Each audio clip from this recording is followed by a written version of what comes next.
ایک حامد میر کا ٹویٹر پہ ایک اس نے ٹویٹ کیا ہے کہ برقع پوش خاتون پھر رہی ہیں اور کہہ رہی ہیں ایک عورت کو ذلیل کریں گے.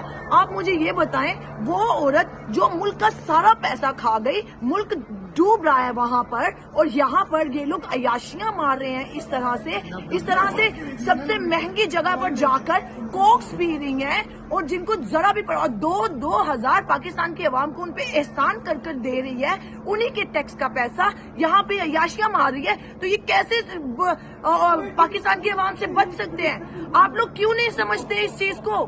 یہ ضلالت انہوں نے خود اپنے نصیبوں میں لکھی ہے. کیوں ہمارے ملک کو تباہ کرنے کے لیے ایسے تباہ کر رکھ دیا, اور خود لوگ یہاں پہ عیاشیاں مارتے پھر رہے ہیں.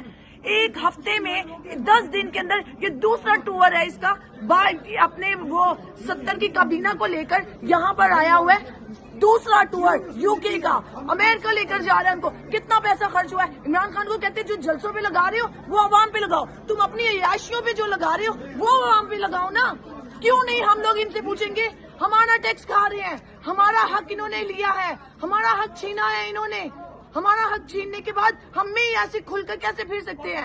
اگر وہ عورت ہے تو اس کو بھی شرم کرنی چاہیے. آگے سے بات کرتی ہم سے بات نہیں کر رہی ہے, آگے سے اور ہنس کے ہمیں دکھا رہی ہے. یا کیا ہمارا کھا کر اور ہمیں ہی تم لوگ شیر بن کے دکھاتے ہو, اور پھر یہ صحافی یہ لفافے کہیں گے کہ ہمیں شرم آنی چاہیے. کیوں شرم آنی چاہیے؟ تمہیں تو لفافے ملتے ہیں, تم کرو شرم, ہمیں لفافے نہیں ملتے. اور ہم سے یہی یہ لیں گے جو ہمیں دے رہے ہیں. انسان اپنی عزت خود کرواتا ہے, اس حکومت نے خود اپنی عزت نہیں کروائی ہے.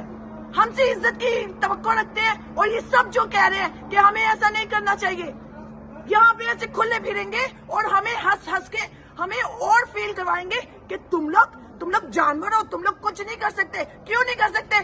ہم بول سکتے ہیں, ہم بتائیں گے کہ آپ لوگ نہیں صحیح کر رہے ہمارے ملک کے ساتھ, تو کیسے ایکسپیکٹ کر سکتے ہو کہ ہم صحیح کریں گے؟ پھر کہتے ہیں کہ اوورسیز ہے, پاکستان آگے لڑو. یہ یہاں پہ بیٹھ کے کیا کر رہے ہیں پھر؟